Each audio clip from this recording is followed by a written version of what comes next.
안녕하세요. 드론 강의하는 정 교수입니다. 오늘은 드론의 GS에 대해서 살펴보도록 하겠습니다. 드론의 GSD가 무엇인지를 먼저 알아보고, 그리고 GSD에 영향을 끼치는 주요한 요인들, 그리고 GSD를 최적화시키기 위한 팁들에 대해서 전반적인 사항을 알아보도록 하겠습니다. GSD란 Ground Sample Distance의 약자로서 지상 표본 거리라고 합니다. 우리가 드론을 사용해서 촬영한 이미지를 한 픽셀이 실제로 지상에서 나타내는 픽셀과 픽셀 사이의 중앙점 간의 거리를 GSD라고 합니다. 픽셀의 중앙점과 중앙점 간의 거리는 실질적으로 화면 우측 하단의 그림에서 보시는 바와 같이 한 픽셀의 길이와 동일하다고 보실 수 있겠습니다. 예를 들어서 GSD 값이 2cm/픽셀인 경우에 이미지의 한 픽셀이 실질적으로 지상에서 픽셀 하나의 길이가 2cm를 나타내는 것입니다.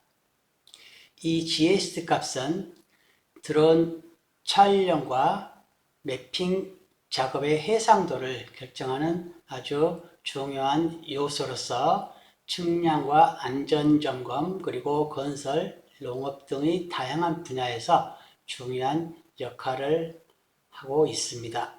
이 GSD의 개념과 GSD에 영향을 끼치는 요인들에 대하여 이해를 돕기 위해서 GSD 계산 공식을 먼저 살펴보도록 하겠습니다.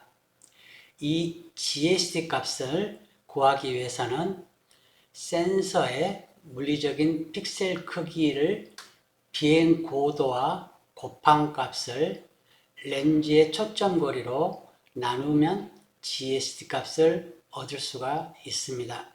이 공식에서 센서의 물리적인 픽셀 크기는 카메라 센서의 한 픽셀의 실질적인 크기를 나타내고, 렌즈의 초점 거리는 드론에 장착된 카메라의 렌즈 초점 거리를 나타내고 있습니다.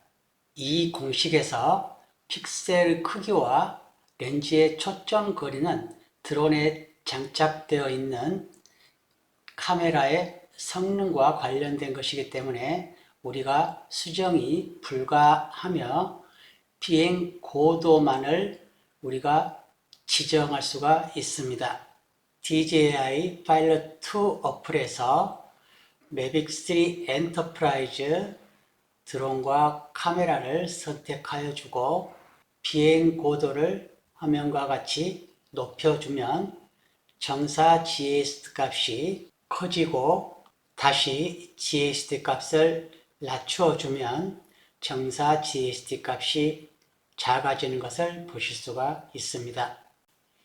이와 같이 비행 고도가 높아지면 GSD 값도 증가하여 해상도가 낮아지고, 비행 고도가 낮아지면 해상도는 좋아지지만 더 많은 이미지를 촬영하게 됩니다. 그리고 앞에서도 설명드린 바와 같이 이 카메라 센서와 렌즈의 초점 거리는 우리가 좌우할 수 있는 요인이 아닙니다. 이와 같이 Mavic 3 Enterprise나 최근에 나온 매트리스 4 엔터프라이즈 드론과 같은 경우에는 카메라가 고정되어서 장착되어 나오기 때문에 우리가 이 두 가지 변수를 변경할 수는 없지만, 매트리스 300 RTK 드론이나 매트리스 350 RTK 드론과 같은 경우에는 잼뮤즈 P1 카메라를 장착하여 사용하면 픽셀 크기와 초점 거리의 값을 더 향상시켜서 더 나은 GST 값을 얻으실 수가 있겠습니다.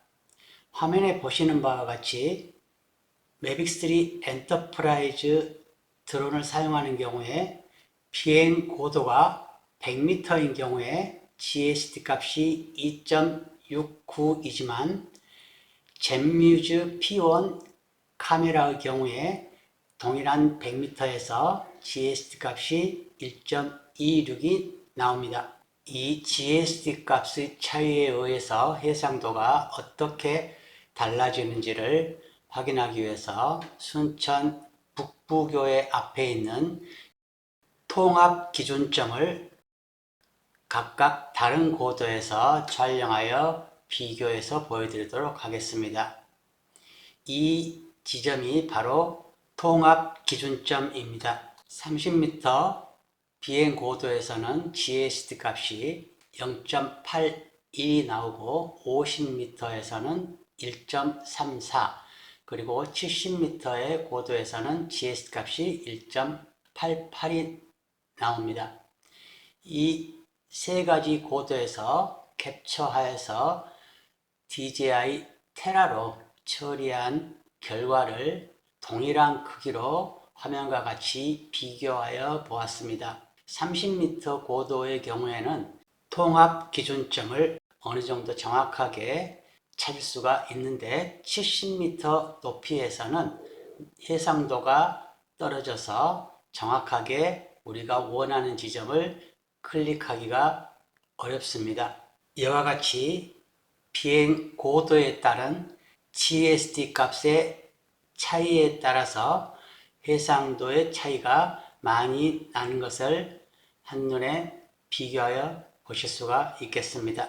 이와 같이 GST 값을 결정하는 비행 고도를 설정할 때 고려해야 될 주요한 사항들에 대해서 한번 살펴보도록 하겠습니다.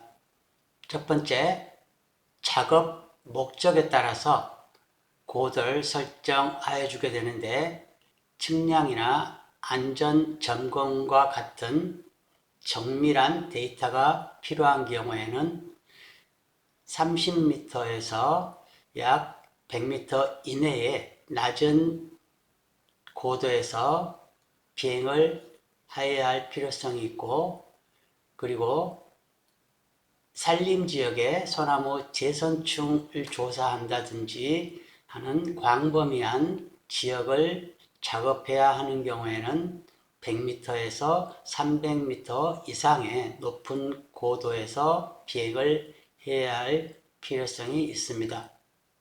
그리고 두 번째, 우리나라에서는 법적으로 드론의 비행 고도가 150m 이내로 제한되어 있기 때문에 150m 이상의 고도에서 비행을 할 경우에는 추가적인 허가가 필요하게 되겠습니다. 세 번째는 낮은 GST 값을 얻기 위해서 고도를 낮출 경우에 주변에 있는 높은 빌딩이나 또는 산악지형 그리고 장애물에 의한 충돌의 위험이 발생할 수 있기 때문에 경로 계획을 세우는데 그러한 주변의 장애물을 고려하여서 고도를 설정하여야 되겠습니다. 비행 고도에 따라서 캡처되는 이미지의 장수가 크게 차이가 나기 때문에 중첩도를 상황에 따라서 조절하여 가면서 캡처 작업을 진행하여야 되겠습니다. 이 조그마한 땅을 측량하기 위해서 촬영을 하여야 하는데 이 땅의 바로 오른편에 고층 아파트가 있고 그리고 이 왼쪽 편에도 고층 아파트들이 많이 있습니다.